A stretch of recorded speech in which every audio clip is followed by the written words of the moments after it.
Q4 kemarin kita tuh masuk yang namanya bull market. Bull market itu semua hijau.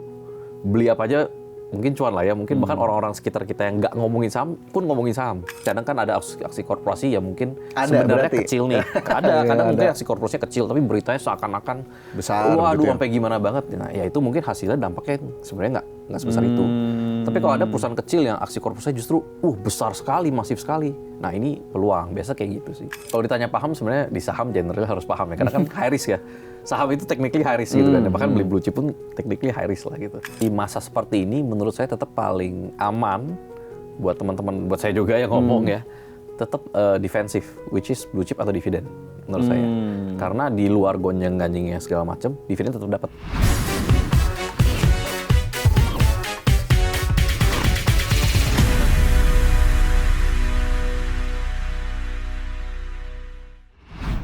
Teman-teman IDX Channel, kembali lagi bersama saya di podcast The Cuan. Setelah episode perdana kemarin begitu ya, sepertinya cukup banyak memantik keramaian begitu ya di sosial media IDX Channel, di YouTube-nya. Nah, kita berlanjut ke episode berikutnya, teman-teman. Dan kali ini sebetulnya masih belum terlalu jauh, kita bahasnya masih soal bursa saham, pasar saham Indonesia gitu ya. Tapi sebelum ke sana saya ingin sedikit dulu untuk memberikan intro lah ya, biar kemudian kita ada gambarannya apa sih yang akan kita bahas di hari ini.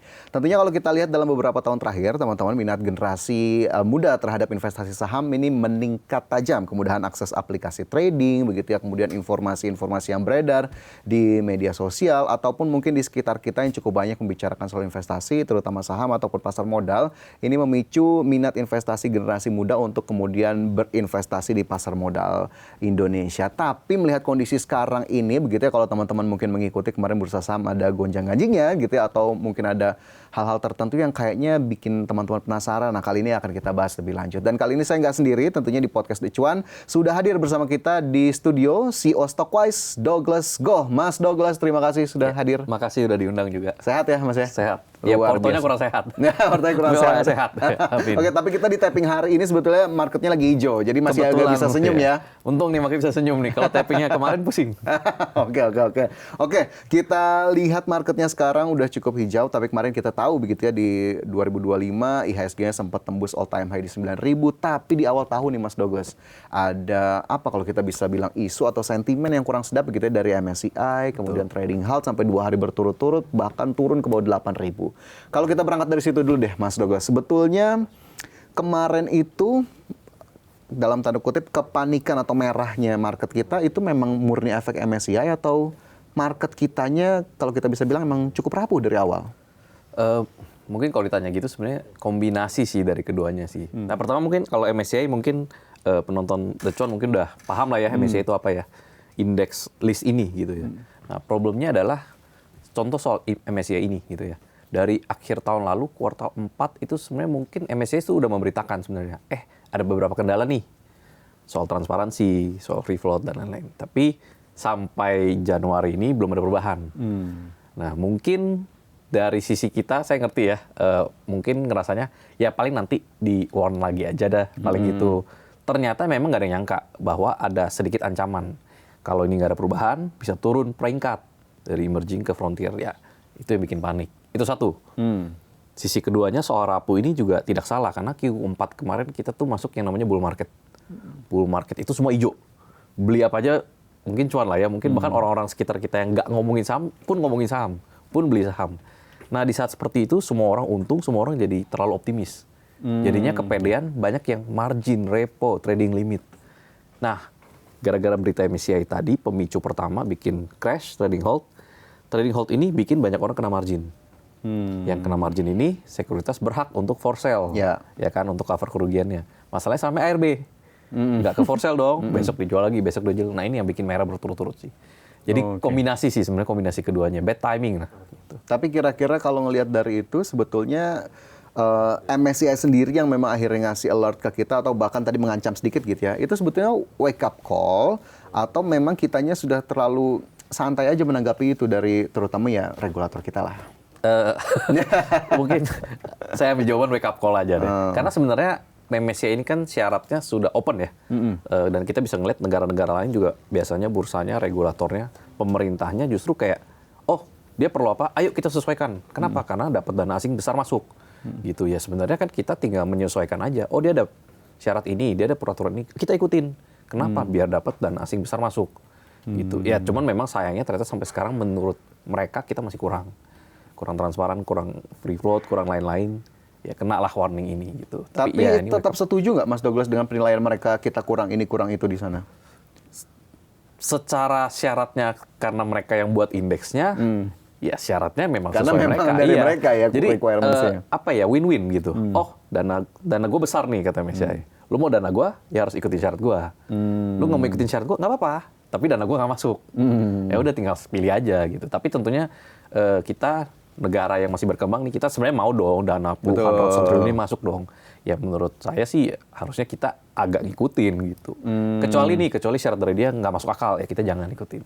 Jadi kayaknya memang masih sangat logis begitu ya untuk kita ikuti menurut ya. saya logis. Jadi ini mau ngomong MSCI yang jahat salah, ya nggak juga sih. Standar dia standar seperti itu. Tinggal gimana kita sebetulnya ya mau menyesuaikan atau enggak, karena ujung-ujungnya di mata investor luar terutama ya. Betul. Tapi kalau ngelihat kemarin kejadian itu Mas Douglas, teman-teman di Stockwise atau mungkin teman-teman investor yang mungkin biasa ngobrol sama Stockwise itu pada gimana tuh Mas responnya? Apakah panik kah? Kemudian nanya ini gimana harusnya?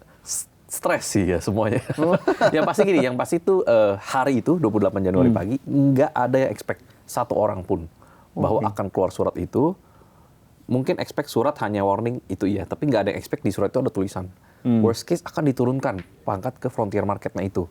Sebenarnya yang bikin case itu. Karena walaupun itu belum kejadian, kan dia cuma bilang worst case. Yeah.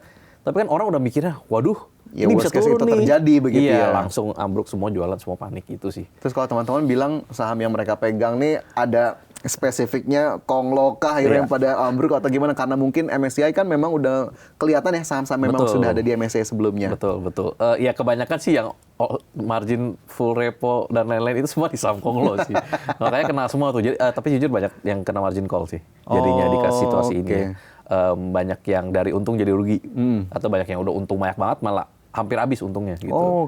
Jadi ya sangat disayangkan tapi menurut saya MSCI nggak sepenuhnya salah juga lah. Terus akhirnya Mas Douglas dan tim lakukan begitu ya, atau mungkin sarankan dikit aja kalau boleh dibocorin. Akhirnya apa yang disarankan ke teman-teman di sana agar kemudian nggak panik-panik banget lah dalam tanda kutip? Yang satu tentunya review porto ya. Karena gini, ini kan mungkin dari MSCI-nya yang mengatakan oh bursa kalian kurang transparan, kurang syarat ini, kurang itu gitu ya. Yang penting perusahaan yang dipegang di porto teman-teman nih, isinya tuh ada. Gitu. Karena kan harganya turun, tapi nggak berarti kan bisnisnya mendadak nggak ada, ownernya mendadak kabur, dan segala macam nggak, sebenarnya masih ada. Ya asal ini isinya masih ada, menurut saya nggak masalah. Gitu. Dan menurut saya pun ini syarat-syarat MSCI kalau nanti dipenuhi, pasti balik normal lagi lah. Kapan saya nggak tahu ya, cuma menurut saya nanti pasti balik. Nah kalau balik normal lagi, perusahaan-perusahaan yang ada isinya ini pasti masuk lagi. Nah tapi kalau yang dipegang portonya perusahaan-perusahaan kosong, ya nggak tahu dah. Ya harus benar-benar di-review lagi tuh ya. Jadi sekarang tulisnya review. Kalau ada perusahaan yang nggak jelas, sementara mendingan jangan dulu. Yang lebih jelas aja, yang ada isinya gitu. Betul juga tuh ya, buat saran juga teman-teman. Jadi ya sebetulnya harga sahamnya sama fundamental company-nya terkadang gitu ya tidak sejalan. Kalau memang masih cukup oke ya mungkin cukup di-review ya, dikasih alert-nya atau watchlist-nya. Oke, kalau soal indeks MSCI ataupun sentimen MSCI kan kayak tadi begitu ya. Nah, kemudian kalau saya bergeser sedikit begitu kan saham-saham tentunya bisa naik cukup tajam gitu atau turun cukup tajam, dan salah satunya ada aksi korporasi nih Mas Douglas begitu, atau corporate action. Sebetulnya kalau kita melihat sebuah aksi korporasi dari emiten itu apa yang harus kita perhatiin dan apa indikasi atau mungkin cara membedakan corporate action ini benar-benar berkualitas? Bagus atau tidak gitu ya. Ini sebenarnya pertanyaan yang sangat sering ditanyakan sih. Menurut saya kebanyakan orang itu terlalu fokus ke informasi dan pemberitaan di media-media yang ribet-ribet banget gitu loh. Sebenarnya yang perlu kita lihat adalah ini perusahaan A, dia mau corporate action. Kita nggak tahu sebutlah mau rights issue, mau private placement, apapun itulah ya, merger, akuisisi dan lain-lain. Yang perlu kita nilai adalah setelah ini jadi dan beres dan selesai, perusahaan A ini makin besar atau enggak, positif atau enggak. Asal positif ya udah bagus. Gitu. Kalau nggak penting nih, kadang kan ada aksi korporasi yang mungkin sebenarnya kecil nih. Kadang mungkin aksi korporasinya kecil, tapi beritanya seakan-akan besar. Waduh, gitu sampai gimana banget. Nah, ya itu mungkin hasilnya dampaknya sebenarnya nggak sebesar itu. Tapi kalau ada perusahaan kecil yang aksi korporasinya justru besar sekali, masif sekali. Nah, ini peluang. Biasa kayak gitu sih. Oke. Jadi salah satu indikatornya setelah aksi korporasi itu selesai, gimana perusahaannya gitu ya? Jadi kita nilai nih aksi korporasi ini merubah perusahaan ini segimananya. Kalau nggak merubah banyak, ya udah bisnis as usual. Tapi kalau bahkan ada yang aksi korporasi ada yang sampai pindah total bidangnya dari bidang A ke apa atau mungkin kepemilikannya pindah dari owner yang biasa-biasa saja ke Konglo. Nah itu aksi korporasi besar. Itu perubahan besar di perusahaannya. Gitu. Tapi kalau dari histori sendiri, mungkin Mas Douglas bisa menggambarkan nggak? Banyak nggak sih yang corporate action yang memang benar-benar memberikan value atau menciptakan value, atau justru banyak juga yang terjadi di lapangan corporate action-nya ya hanya jebakan aja untuk kemudian tadi undang investor-investor yang mungkin kurang begitu paham untuk masuk, akhirnya ternyata nggak jadi apa-apa juga setelah corporate action-nya. Mungkin 80-20 rule ya. Jadi ya 80% lah mungkin yang nggak gitu berisi, nggak gitu berbobot, atau mungkin bagus tapi ya bagusnya so-so aja. 20% yang sedikit itu yang benar-benar corporate action-nya besar sekali, yang masif. Yang ya mungkin dikatakan biasa bisa multi-bagger dari satu corporate action ini.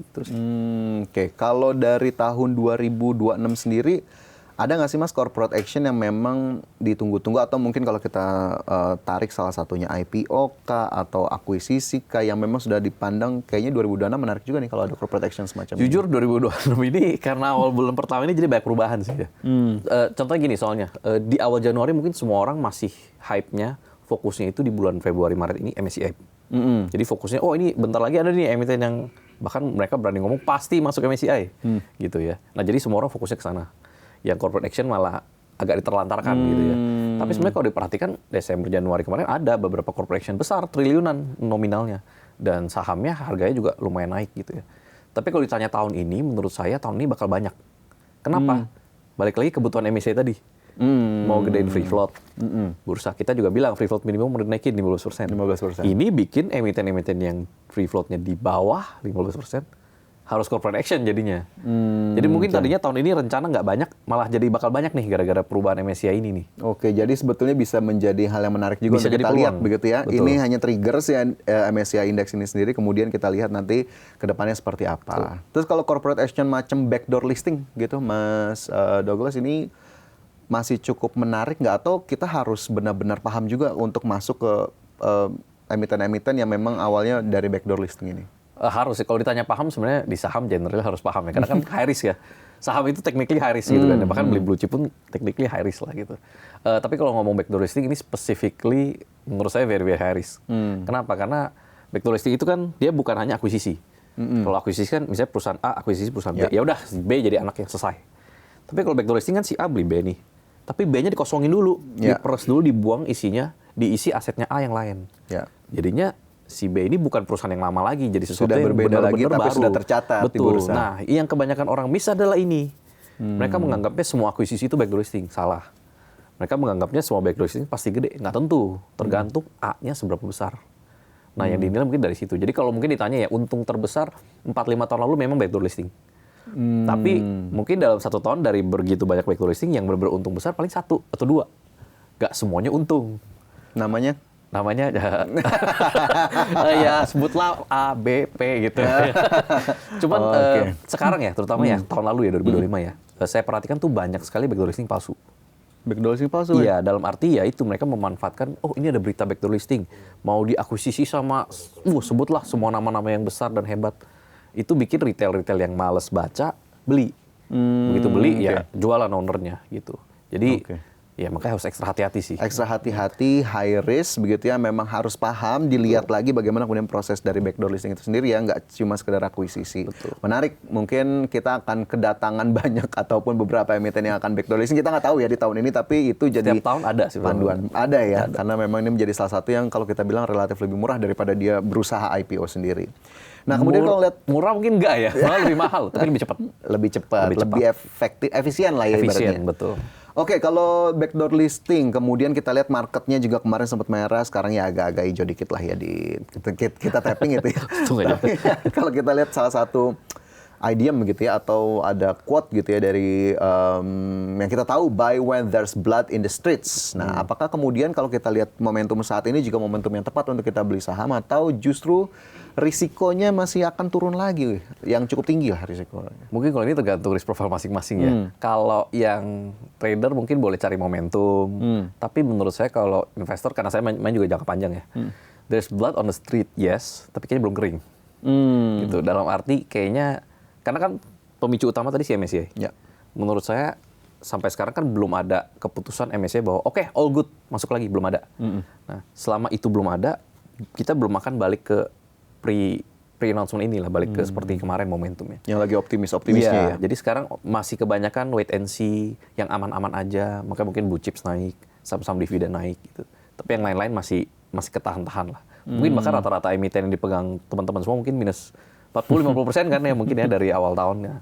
Itu karena ya belum cukup kuat sentimen positifnya gitu. Oke. Jadi kalau ngomongin resikonya masih ada lagi nih akan habis ini yang Mas Douglas lihat dari global kah atau memang dari domestik kita yang masih cukup rentan? Global sih ya. Contohnya kemarin MSCI keluar announcement itu aja kan sebenarnya instansi luar juga ikutan tuh. JP Morgan, ratings kita ya. Iya, JP Morgan, UBS, Nomura dan lain-lain itu Moody's kemarin ya. Jadi masih belum selesai nih gitu loh. Ada lagi. Belumlah kita ngomong superpower global juga senggol-senggolan gitu kan. Ya tentunya itu kalau sampai jadi sesuatu yang besar pasti kita terdampak juga. Gitu. Jadi biasanya memang setiap tahun tuh first half ada lah goncangan. Jadi biasa saya first half agak santai aja, nanti udah lebih stabil, mantep, second half hajar gitu. Oke, ini risikonya masih perlu diperhatikan begitu ya, meskipun tadi balik ke profil risiko masing-masing ya, Mas Douglas ya. Nah, kalau kita lihat investasi secara umum, kan tadi aku sempat nyinggung ya Mas Douglas ya, bahwa makin banyak anak muda yang investasi di pasar saham, makin banyak yang masuk ke pasar modal. Tapi dari yang Mas Douglas temui begitu bersama Stockwise atau mungkin investor-investor baru lah, apa sebetulnya kesalahan yang paling sering kali ditemui? Karena kita tahu FOMO ini kan jadi salah satu hal yang bisa bikin teman-teman di luar sana ikutan nih gara-gara temennya saham, pengen ikut saham juga tapi mungkin tidak terlalu paham atau tidak terlalu tahu. Tapi kesalahan secara general yang sering ditemui apa tuh Mas? Malas baca. Malas baca? Iya. Sebenarnya sesimpel itu. FOMO pun menurut saya salah satu bentuk dari malas baca. Karena maunya cuman dikasih tahu, ikutan beli. Tapi coba deh pas dikasih tahu nih, iseng. Google, cari tahu, baca. Nanti kira-kira akan tahu nih orang ngomong bener atau enggak. Yang dia bilang bagus tuh beneran bagus atau enggak. Nah itu otomatis kalau semakin niat baca, semakin niat cari tahu, harusnya FOMO-nya berkurang sih. Ya kecuali ternyata pas di pelajaran dicari tahu bagus gitu ya. Gitu. Tapi sebenarnya darurat membaca sih menurut saya. Membaca ya. Iya. Tapi apa yang kemudian harus dibaca atau dicari tahu dulu lah kalau kita sebelum mulai investasi? Mungkin kalau ada fondasi dasar ya ya belajar basicnya saham dulu lah, bahwa saham itu surat kepemilikan perusahaan dan lain-lain itu mungkin minimum harus tahu. Kebanyakan orang enggak. Kebanyakan mungkin investor muda ya kita ngomongnya yang ikut-ikutan terjun ini ya. Mereka tuh menganggap saham dan perusahaan itu sama. Padahal sebenarnya kan enggak. Ada perusahaan yang bagus, sahamnya turun. Ya. Ada perusahaan jelek, sahamnya naik. Jadi saham itu cuma salah satu bagian dari perusahaan. Nah tapi mereka nggak paham itu. Jadi kalau mereka beli saham nih, sahamnya turun, dimaki-maki lah perusahaannya. Gitu. Atau sebaliknya ada ada perusahaan kosong nggak jelas, kita katakan gorengan, sahamnya naik terus. Wah mereka mau ini perusahaan paling bagus, ownernya apa segala macam gitu. Padahal sebenarnya ini harusnya dipisahkan. Pelajarin ininya biasanya ngikutin. Oke, nanti lebih advance lagi seiring berjalannya waktu ya, karena memang kayaknya kita harus terus terus belajar, nggak bisa berhenti ya, baca terus. Bahkan saya relatif baru lah ya, mungkin 5-6 tahun di bursa. Tapi setiap tahun ada aja hal baru yang saya ketemu. Gitu. Pas pelajaran emiten baru ada lagi, oh ternyata ada cara seperti ini. Ternyata ada corporate action baru kayak gini. Oh ternyata ada owner tipe seperti ini. Itu belajar terus sih. Nah, tapi itu mesti rajin baca. Mesti rajin baca. Iya, kalau nggak baca nggak dapat informasi gitu, itu gitu ya. aja, betul. Tadi menyambung yang Mas Douglas sebut gitu ya. Tadi nyebut-nyebut mungkin ada ya company yang bagus, company yang kurang oke, harga sahamnya gimana di pasar. Tapi kita tahu sekarang ini ada upaya yang lagi dilakukan begitu ya oleh pihak berwenang terkait dengan saham gorengan nih Mas Douglas nih. Saham gorengan itu sendiri mungkin biar teman-teman tahu juga nih Mas. Sebetulnya saham gorengan itu apa sih? Dan gimana kita bisa mungkin lah secara kasar atau secara mudah bisa mengidentifikasi satu saham ini gorengan atau enggak? Ini sebenarnya banyak ditanya juga. Kok gimana bedain sih saham gorengan atau enggak? Nah, makanya tadi bilang ada saham naik. Jangan gara-gara sahamnya naik berarti perusahaannya bagus. Cari dulu ini naiknya kenapa? Ada berita nggak? Ada akuisisi nggak? Ownernya mau ngapain apa segala macam. Kalau pas dicari itu semua nggak ada jawabannya, lebih baik anggap gorengan. Karena tidak ada alasan dia naik. Tapi kalau pas kita cari tahu, oh dia mau akuisisi, oh dia mungkin mau masuk MSCI, oh ada rights issue, at least ada alasannya. Nah tinggal kita pelajarin lagi alasan ini cukup kuat nggak untuk harganya naik setinggi ini. Tapi kalau pas dicari tahu nggak ada sama sekali, nol, udah anggap gorengan. Sebenarnya gitu. Jadi dalamnya kosong, tapi digoreng terus gitu loh. Gitu Biar sih. hot terus ya, Iya, jadi naik gitu. terus. Padahal mungkin kalau kita gali fundamentalnya, laporan keuangannya dan lain-lainnya Betul. agak kurang. Dan masih ada, masih banyak masih sekali. banyak. Makanya contoh seperti yang tadi saya bilang tuh ada backdoor listing palsu juga begitu. Tahun lalu saya lupa bulan berapa ya, itu ada satu emiten D, mungkin tahu juga itu viral sekali. Itu juga keluar berita akuisisi besar-besaran, ada surat keterbukaan informasi, kesannya mau diakuisisi dan lain-lain. Sampai beritanya menurut saya agak nggak masuk akal ya. Harga sahamnya kalau nggak salah sekitar 100 perak. Di berita, keluar berita nih, diberitakannya ini akan diakuisisi oleh si V, si B, harganya bisa ke 2.000. Nah, ini kenaikan berapa tuh? 200 ke 1.000 kali lipat. Sampai capek hitung-hitungnya berapa Menurut kali saya lipat. kan nggak mungkin, nggak masuk akal. Saya mikir begitu, tapi kenyataannya harganya naik terus. Retail berpartisipasi, retail ikut beli. Sampai suatu hari PSP-nya nih, owner lah ya, kita katakan owner, jualan 250 miliar dalam satu hari. Gitu. Ya kan artinya 250 miliar ini kemungkinan besar uang retail kita. Betul. Loh. Yang sebenarnya menurut saya kalau dibaca beritanya pelan-pelan harusnya nggak mungkin. Justru saya tadinya pasang, saya ngantri juga emitennya jujur. Begitu keluar berita itu saya cabut. Karena udah nggak masuk akal. Udah nggak masuk akal. Nah sayangnya pas keluar berita itu malah makin rame. Dan malah bisa hebat. Ya jujur menurut saya hebat juga, gila juga. Bisa ya bohongin orang segitunya gitu ya. Dan ada yang percaya 250 miliar. Aduh itu besar sekali menurut saya gitu sih. Makanya Mas Douglas dan teman-teman, termasuk saya di sini juga ya, untuk kemudian menyebarkan informasi ya jangan sampai kemudian, karena kalau udah kayak gitu kan mungkin investor yang baru jadi pada trauma gitu. Pasti. Ya Mas ya. Padahal tidak begitu mengerikannya kalau kita sudah tahu. Betul, gitu, asal saudara. bisa tahu lah mana yang kira-kira baca-baca dikit, mana yang benar, mana yang ada isinya, mana yang bodong gitu loh. Oke, bisa dicatat tuh teman-teman ya, apa yang kemudian bisa kita cari tahu. Nah, kalau tadi soal MSCI, kemudian juga saham gorengan tadi udah kita sebut. Ini satu hal lagi, kalau MSCI kan sudah ngasih kabar itu begitu. Tapi ada informasi kalau FTSE ini sendiri ternyata belum memberikan statement soal free float ataupun transparansi nih, Mas Douglas. Kalau menanggapi hal ini gimana nih? Ya, balik lagi dua instansi berbeda. Jadi ya Standarnya beda. iya, standarnya beda, syaratnya beda. Tinggal semoga nggak ikut-ikutan aja. Karena kan beberapa instansi lain udah ikutan nih nurunin. Ya semoga FTSI nggak ikut nurunin ya. Per sekarang sih belum ada informasi baru memang. Jadi semoga mungkin menurut dia, ya cincai dikit, ya oke beres. Ada beberapa emiten kita mungkin akan masuk ke indeks FTSI terbaru gitu.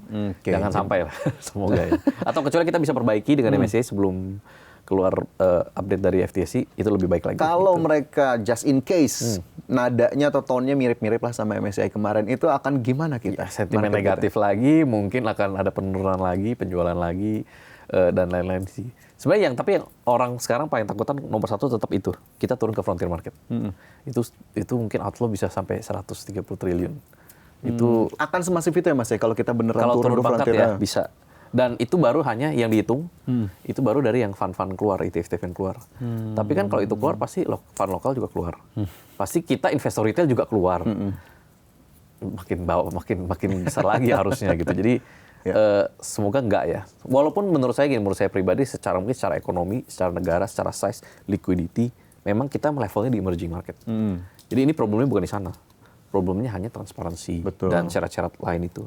Asal itu dipenuhi menurut saya sih lumayan optimis lah gitu loh, bisa balik lagi. Gitu. Karena ya market kita sebetulnya cukup kompetitif begitu ya, tapi sisi transparansi itu yang memang terus dikejar. Dan sebetulnya apa yang nanti regulator ataupun Bursa Efek Indonesia lakukan, akhirnya menolong investor retail juga. Jadi tahu siapa sih sebetulnya beneficial owner dari saham-saham yang berada di pasar. Oke, kemudian kemarin kita juga lihat Mas Douglas ada apa ya kalau saya sebut institusi Danantara begitu ya, memang cukup aktif setelah isu MSCI kemarin, bahkan sepertinya ikut menjadi motor penggerak bagi SRO ataupun OJK dan Bursa Efek Indonesia dalam hal ini kalau kita bilang mungkin secara rangkum regulator pasar modal. Kalau ngelihat sepak terjang Danantara ke pasar modal ini sendiri, punya pandangan sendiri nggak Mas Douglas? Ini sebetulnya akan gimana, ataukah terlalu banyak turun ke market kita juga untuk Danantara ini? Asal sesuai dengan intensi awalnya, which is liquidity provider dan lain-lain, menurut saya positif. Mungkin ini kan sovereign wealth fund ya, kalau dijalankan dengan baik ya seperti Temasek bagus sekali gitu ya. Cuman kalau di sisi investor retail ya, saya lihatnya dari kacamata investor retail gitu kan ya. Kebanyakan itu yang melihatnya masih kayak, Danantara mau invest ke perusahaan ini, udah langsung kakak beli gitu loh. Padahal sebenarnya menurut saya kan Danantara purpose-nya dia oke lah, let's say dia mau invest. Bukan berarti dia akan menggoreng atau menarik sahamnya dan lain-lain, enggak gitu loh.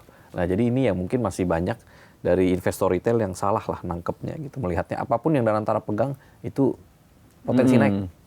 Ya nggak directly seperti itulah gitu, tapi Likuiditas meningkat, yes, itulah yang bisa kita lihat. betul, begitu keberadaan ya. Danantara if done well, mungkin investor asing juga melihatnya, oh bagus nih negara nih, ada sovereign wealth fund-nya juga aktif dan kinerjanya juga bagus, kepercayaan dari luar juga semakin bagus lagi, semuanya positif. Bursa semakin ramai, semakin liquid, kita juga makin enak geraknya, semuanya senang sih, win-win lah. Itu Oke, semuanya. jadi semua berkesinambungan apa yang dilakukan perbaikan pasar modal kita, market kita, kemudian ada penyedia provider. If done well.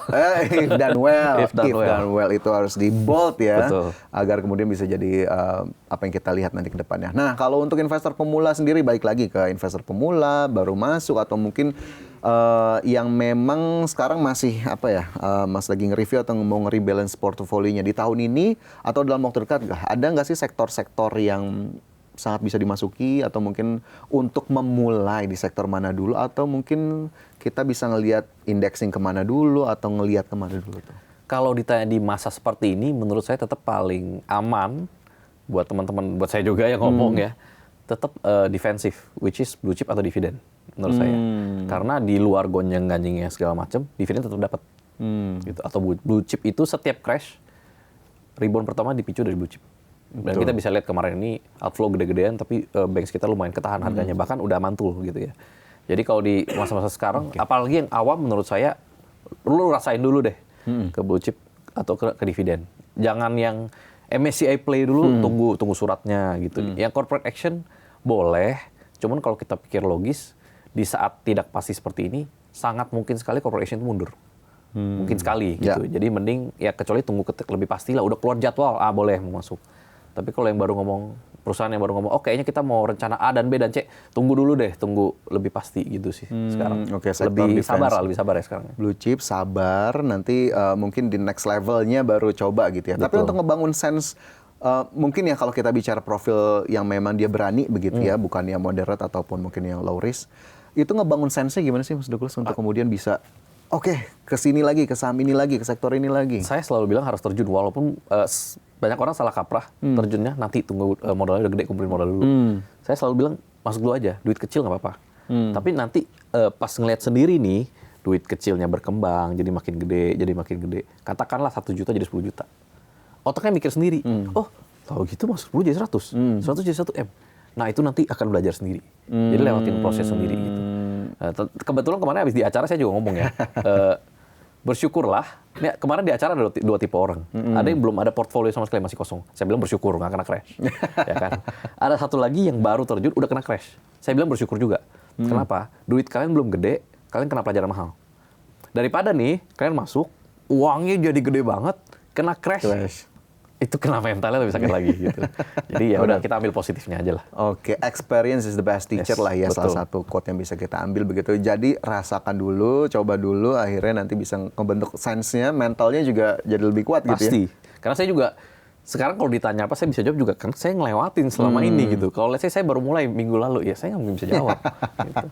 Oke, setuju gitu ya Mas Douglas. Nah, kalau kita lihat, kita rangkum lah dari tadi awal sampai akhir gitu kan, cukup banyak yang Mas Douglas berikan. Tapi kalau, ya mungkin ini bisa jadi penutup kita ya, 30 menit nggak berasa nih Mas Douglas. Mungkin ya? kita harus sejam ya, atau sudah lebih. 2 jam boleh kali. 2 jam lebih, nanti private lah ya sama Mas Douglas.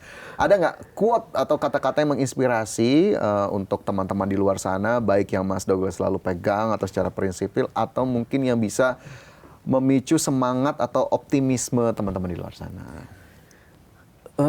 Crash itu part of the game. Jadi mungkin banyak yang melihat crash ini langsung mau pensiun, mau quit dari saham. Aduh, gue nggak jodoh di saham, gue nggak ini cocok di saham. Crash is part of the game gitu. Setiap berapa lama pasti ada crash, setiap berapa lama pasti ada koreksi. Jadi tinggal koreksi, setiap crash dan koreksi ini kita harus tahu ini pemicunya apa, alasannya apa, dan gimana cara balikin reboundnya itu harus based on apa. Contoh ya tadi ya, oh ini crash pemicu MSCI, ya udah reboundnya harus tunggu MSCI keluarin surat. Nah kalau kita bisa analisa ini, kita lebih siap. Kalau kita siap nih, nanti market tunjukin tanda-tanda rebound, kita udah tahu, kita berani ikutan. Tapi kalau kita nggak siap, nggak tahu apa-apa, lihatnya aduh setiap hari porto ini lemes, tutup HP, nggak mau lihat, pas rebound kita juga nggak tahu. Tahu-tahu cuma ingat, ya tahu gitu dulu nggak jual gitu.